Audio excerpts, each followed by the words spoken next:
الحمد لله رب العالمين وبه يستعين على أمور الدنيا والدين. السلام عليكم ورحمة الله وبركاته.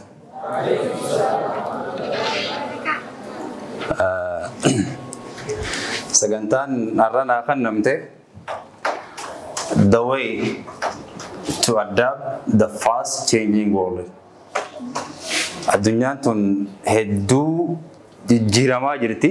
Jijjiirama qofaa miti, jijjiirama itti dhaqqabamuu dadhabame tokko ari'uu jirra.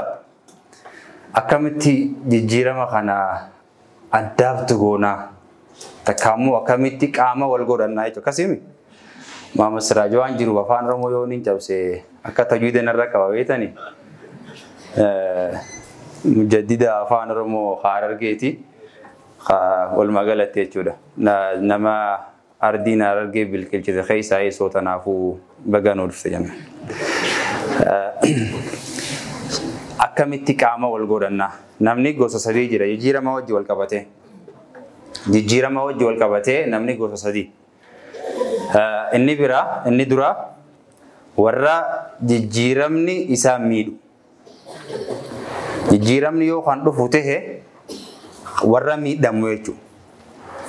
Yeroo hedduu warri akkanaa kuni warra umriin isaanii deemte, warra ilaalchaa fi ideoloojii tokkoon irra guddate san jijjiiruun waan itti ulfaatuuf ni miidhaman. Tanaafi hadiisni Rasuulaa maal jedha? Man shabba alaa shay'in shaaba alayhi jaabar. Man shabba alaa shay'in shaaba alayhi. Akkasimi namni waan takka irra guddate jijjiiruun itti ulfaate jechuudha. So warri jalqabaa kana. Inni warri lammaffaadha warra jijjiirama survive godhu. Irraan fayyadaman isaan hin miidhu. Walaakin maal godhan? Numa jiraatan. Akka Sayyida Aadiyan madura dubbanne sanii jechuudha. Walida Aadiyan waa maata Aadi jechuudha. Warri sadaffaadha warri change adapter warra jedhamu warra change jijjiirama adapt godhu. Maalii fi jijjiiramaa fi dhimmi dirree dhawaadha. Dirree dhawaa wajjin haasa'uu jirra. Sagantaan waa'ee dirree dhawaati urjii gammoojjiitii kana fiddanii yoo jettan dirree dhawaan jijjiirama ispiidiin isaa jettiirra fiigu saniin jijjiiramaa jirti. Quba qabdanii? Quba qabdanii? Hin dhageenye? Namni hin dhagahin dhagahaa haa dhageessa wal dhageessisa. Jijjiiramni dirree dhawaan karaa qabatte eegalte bismillah jette aliif jette arraan tana waggaa tokko dura eegalte jijjiirama ispiidiin isaa akka jettitti fiigu jechuudha. Kan dhaqqabate ni dhaqqabata. Kan hin dhaqqabamne esoo ganaa umriin isaa xiqqaati akka manguddootti esoo alaalaluu dullooma jechuudha. Namni hoggaa guddatee umriin isaa achi deemte dalagaan guddoon inni qabu tan duraa takka keessa alaanal akkasimi beekuu fi qabdaaf. Waan alaalaluuf beekuu qabda. Saa dheeraa sitti haasawa waa takka sitti muuf. Takkittiin san maqaan kee eenyu si gaafachuu fi daqiiqaa 60 si haasawa. Daqiiqaa 60 feesu jechuudha. So how we can adapt akkamitti adapt godhannee warra the best warra jaamusan keessaa karaa kamiin ta'uu dandeenyaa jedha. Mee wantoota kana laala. Inni jalqabaa qabxiin dura stay informed up to date with the current maal jechuudha. Wantoota armaan gadii jiran kana waliin dafiiti maal godhi? Updateif godhi. Maal wajjin updateif goota? Namni hunda waa hundaan updateif godhee hin danda'u. Waan sadeen kanarratti yoo focus goone jijjiirama keenya dafnee adapt godhuu dandeenya. Inni dura eventiidha. Eventiin hawaadisni biyya garagaratti akkaataa garagaratti ilaalcha garagaraa dabarsuudhaaf ni uumaman. Ni dabran yaada sanii fi kaayyoo san lafa kaayaniiti dhaloota bira kaayatanii bira dabran. Then eventiin kun maal godha? Dhaloota itti qaruudhaaf biyya takka takkaammoo masmara qabsiisuudhaaf direction isiin irra deemtu agarsiisuudhaaf uummataa wajjin wal beeksisuu fi waltajjiileen takkaammoo eventiileen garagaraa ni qophooyti. Ilaalcha eegalame bismillah jaame lafa kaayame san uummata agarsiisuudhaaf eventii inni lammaffaa teknooloojiidha kan trendiin. Trendileen yaa trendii ni beektan amma keessaa fu zamana social media TV TikTok waan jirruuf hoggaa yeroo zamana tokko trendii ariifaatu uumama yeroo takka takkaas immoo takkee moodiitiin dhufa so walumaa galatti trendiilee garaagaraa uumamaa deema jechuudha. Walaakin bifa saniini miti ammoo walaakin trend gua jannu afaan keenyaan afaan madraka kanaatiin patternii laayifii magaalaan tokko biyyi tokko wali qabachaa deemtu walitti hidhaa deemtu halee fi arraa fi boru isiitii fi dhaloota hegeree isii akkaataan walitti masmarri san walitti hidhamu sararri kun trendii keenya jennaan jechuudha. Akka uummata tokkootti trendii maaliitti qabnaa akkasumatti trendii kanammoo eventii akkamiitiin agarsiisuu feena teknoolojii akkamii fayyadamnaan san dhaloonni kun warri amma lafaa ka'us amma lafa jirus lubbuun jiru hundinuu maalittiif godhuu qaba. He will be informed qaba up to date ta'eetis if qopheessuu qaba jechuudha. Qabxiin jalqabaa kana. Ni lammaffaadha akkamitti adapt godhuu dandeenya? Inni lammaffaadha akkamitti adapt godhuu dandeenya? Next. Develop flexible mindset. Flexible mindset. Jamino develop flexible mindset. Mindset flexible te. Malif ilalchaaf. Mul'ataaf ilalchaafi approach afaan Oromootti akkaataa waan takkatti dhihaannu jechuudha. Akkaataa waan takkatti afaan nagargaaruu danda'a maastarri waan jiruuf akkaataa waan takka ittiin dhiheessuu dandeenya. Fakkeenyaaf ilaalcha tokko dabarsuu feena akkamitti nama dhiheessite approachiin kee maal fakkaata takka immoo meetodii ati fayyadamtu san maal fakkaata jechuudha. So karaalee takka meetoda fayyadamnu saniif maal godhuudha jechuudha. Flexible taanee jiraachuu danda'u.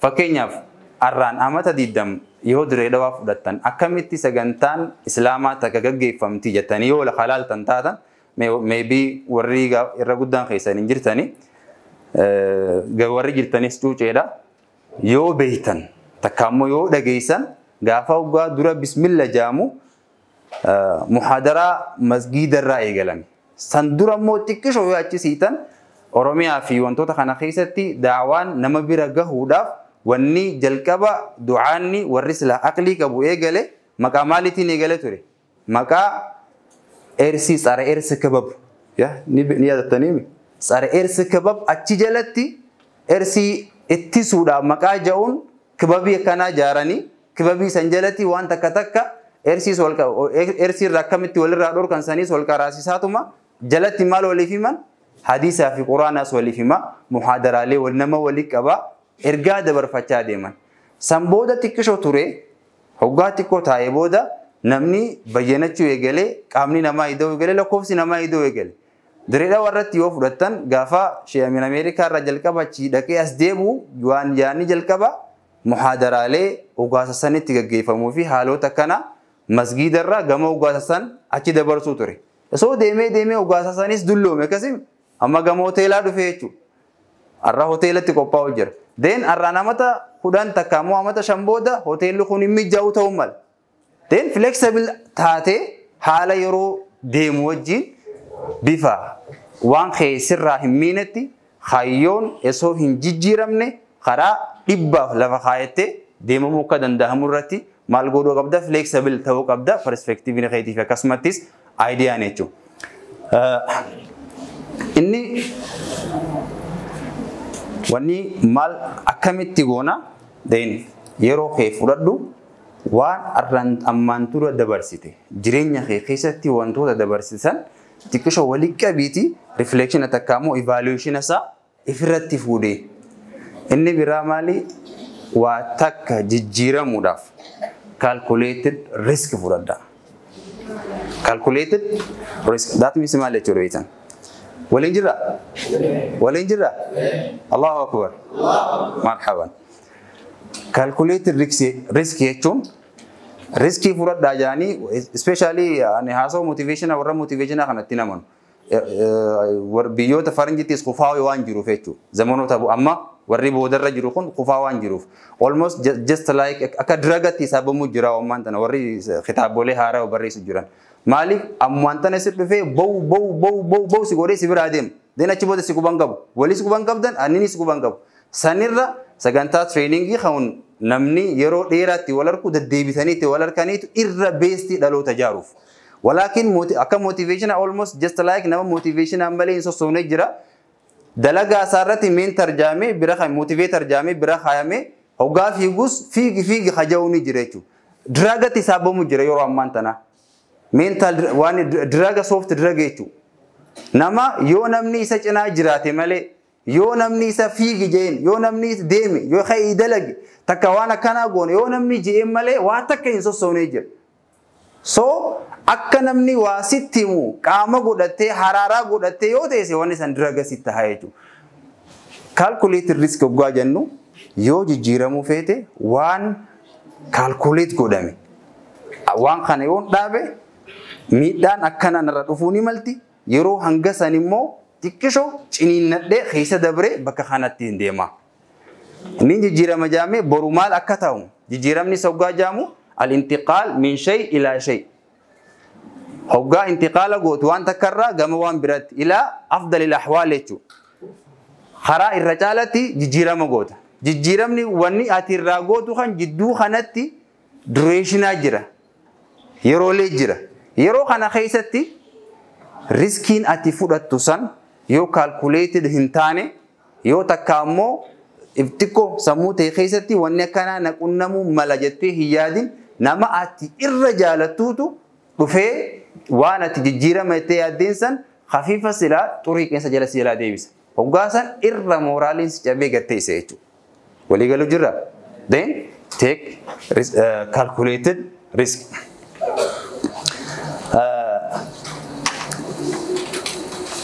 inni qabxii sadaffaa jijjiirama kana itti qananii itti bashannanuu ni beeytanii jijjiirama waliin embrace ta'uu itti buhaaruu jechuudha namni hoggaa waa jijjiiramuuf deemu jijjiirama itti deemtu sanii waliin maaliif godhuudha itti buhaaruu yoo akka waan ba'atti fudhatte ba'aa ta'e sirratti hafa jechuudha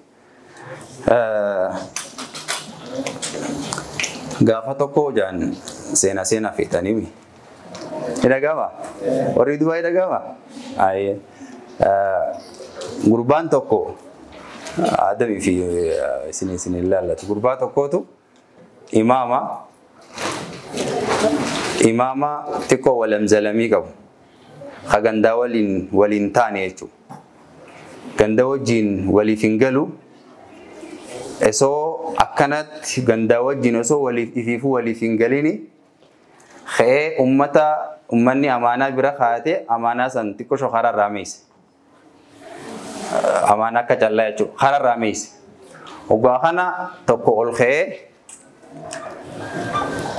innummaan minbarra juuyaa jummaa ol bahee dahara alfasaadu fil barri wal bahri je eenyu imaamni badiin diliin babal'atte isaa keessatti baharaa fi barriitti jechuudha babal'atte jennaan maraataan lafa ol ka'e waa alal minbari aydan jeen minbarrattis babal'attee jirti so jijjiiramni yeroo kana yoo waliif hin galle dafteetuma xaayettee iftolchitee dhufte inni biraa amma maal jaa deebise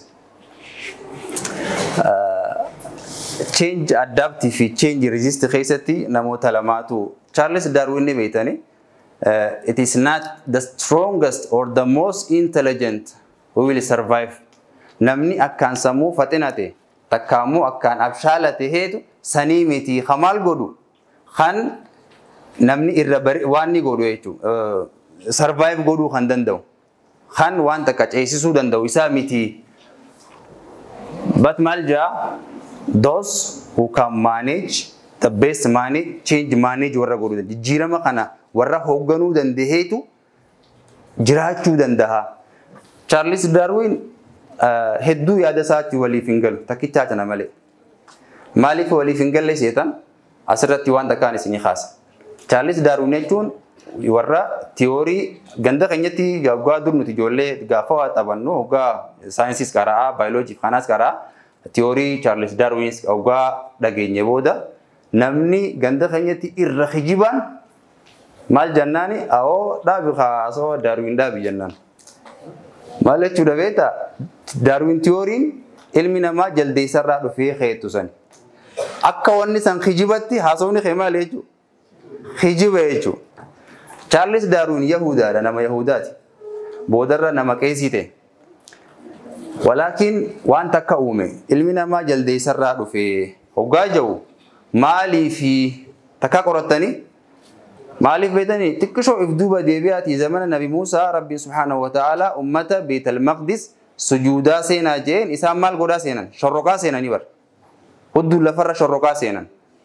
Rabbiin sujuudaa Beetal Maqdis sujuudaa seenaa jeen isaan shorroqaa seenan jechuudha. Hoggaa kana Rabbiin fuudhee maal isaan godhe? Garii jaldeessatti garii wantoota isaanii deebise. Charles Darwin ni beeka. Hoggaa abbaa lakkaawwate jaldeessa galata isaatiif.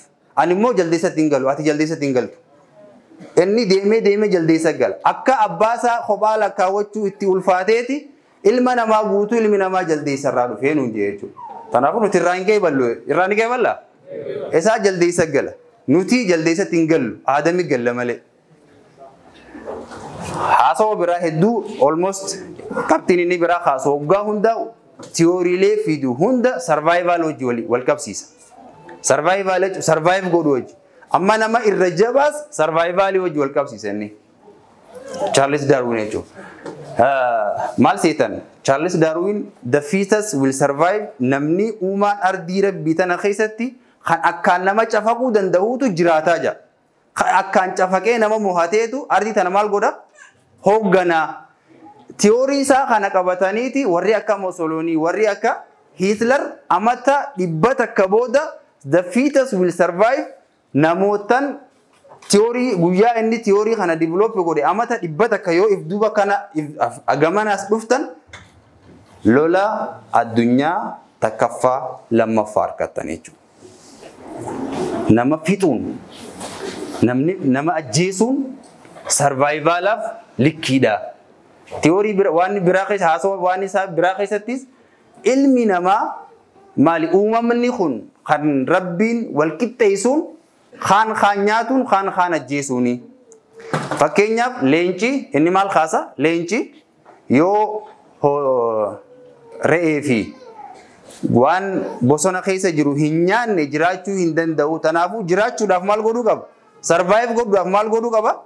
Nyaachuu qaba. Re'eete waraabessi re'eete jiraachuudhaaf re'eete nyaachuu qaba. Akkanatti amana ilmi namaatis ani jiraachuudhaaf si ajjeesuun qaba.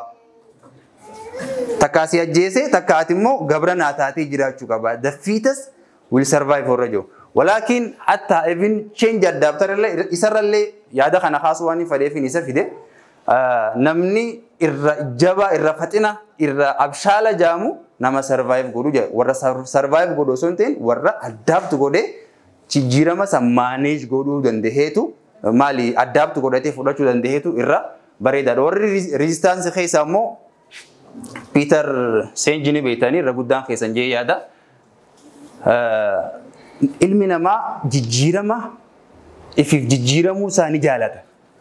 Wanni jibbu jijjiirama jibba malee. No, jijjiirama ni fada ifiif jijjiiramuu jibba. Fakkeenyaaf arraan tana namni as keessa jiru irra guddaan isaa akka Adam takka Hakim takka Muhammad Siraj nama hayyuu waa katabu nama dubbatee nama amansiisu nama namni dhaga'u ta'uu ni feena hundi keenya usaa kasimi maaltu nu dorke akka isaanii teenyee jijjiiramuu nu dorke sa jijjiirama ni feena akka san ta'uu ni feena wanni nu hambise as keessatti garuu wanni lafatti nu hambise jijjiirama saniif if jijjiiruudha. Namni ilmi namaa maal jaa warri change resist godhu jijjiirama ni jaalata walaakin if jijjiiruutu maal godha isaanitti ulfaata. Yoo if hin jijjiirre immoo abadan jijjiiramni hin jiru jechuudha. Then the next qabxiin inni dhuma four big game changer qabxiilee jaamu arrantana jarra didai mitakafada warra ilma nama akkanatti bawwazaa jiru qabxiilee no sadeen kana jechuudha 3 4 ngode qabxii guguddaa sadeen kana tokko wal keessattiin wal qabsiise inni dura microelectronic revolution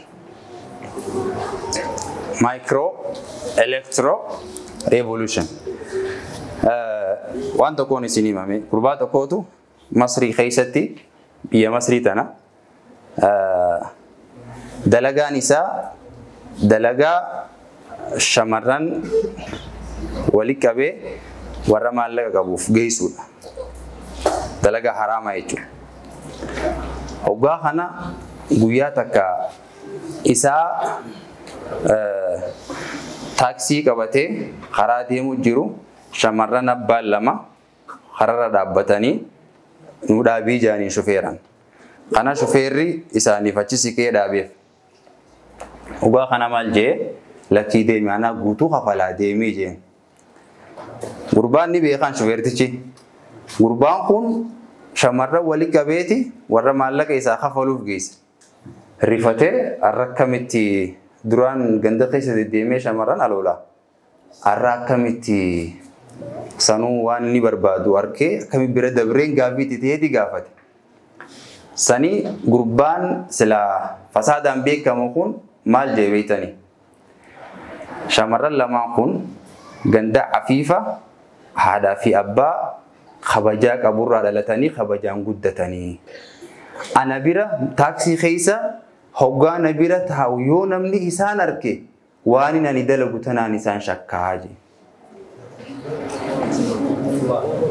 Allahu akbar.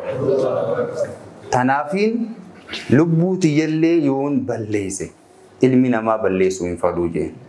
Warra kabajaa qabu diiguu hin faduu je jechuudha.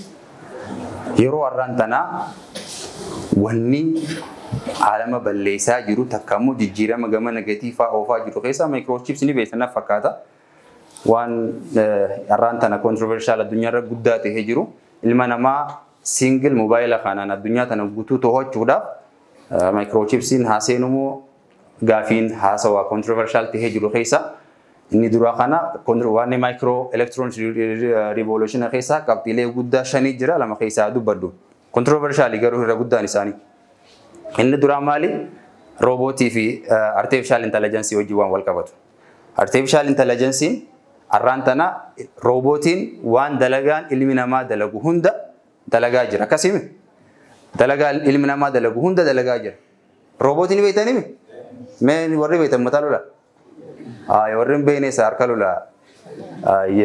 Robotiin ilma namaa waan dalagaa ilmi namaa dalagu hunda dalagaa jira. Ammaan tana artificial intelligence kanarraa gama riilitti haa dabarsinu. Artificial kanarraa waan kompiitaraan kennameef kanarraa haa dabarsinu warra jiru deen achi booda akka ilma namaatti yaaduu akka danda'u waan atiyetu waan keessa kaayame qofa si deebisuu osoo hin ta'in akka ilma namaatti yaadee itti yaadee deebisuu akka danda'u haa goonu. Deen achi booda maaltu dhufa? Perfectionist alama jaamu uumnaadha.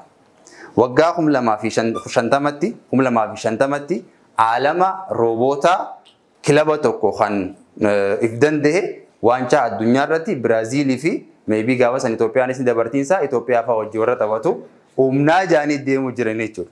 Gaafa san haa dabarsu rabbi haa dabarsu Itoophiyaas. Rabbi haa dabarsu.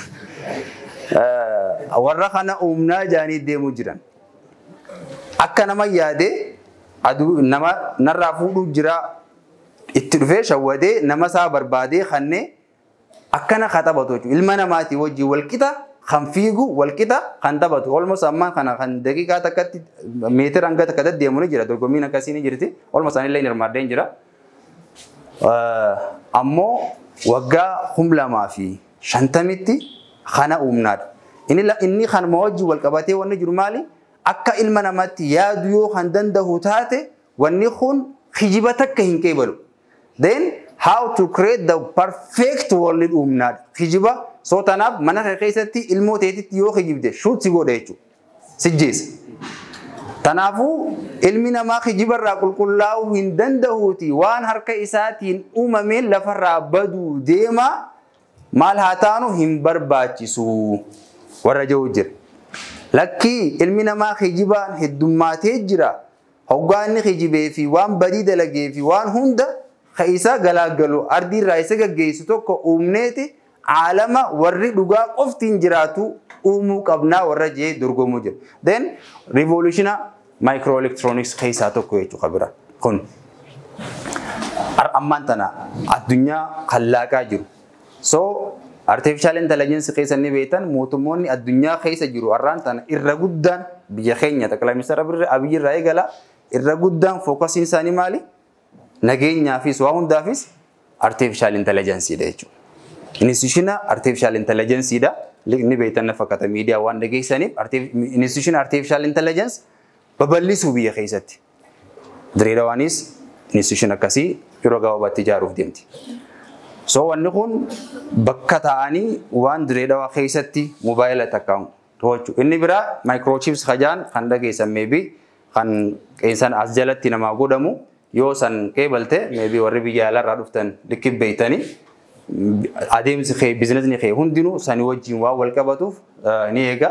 Inni biraa software internet mobile networking dha. Inni macarrasha kan dhumaammoo globalization fi distribution dha.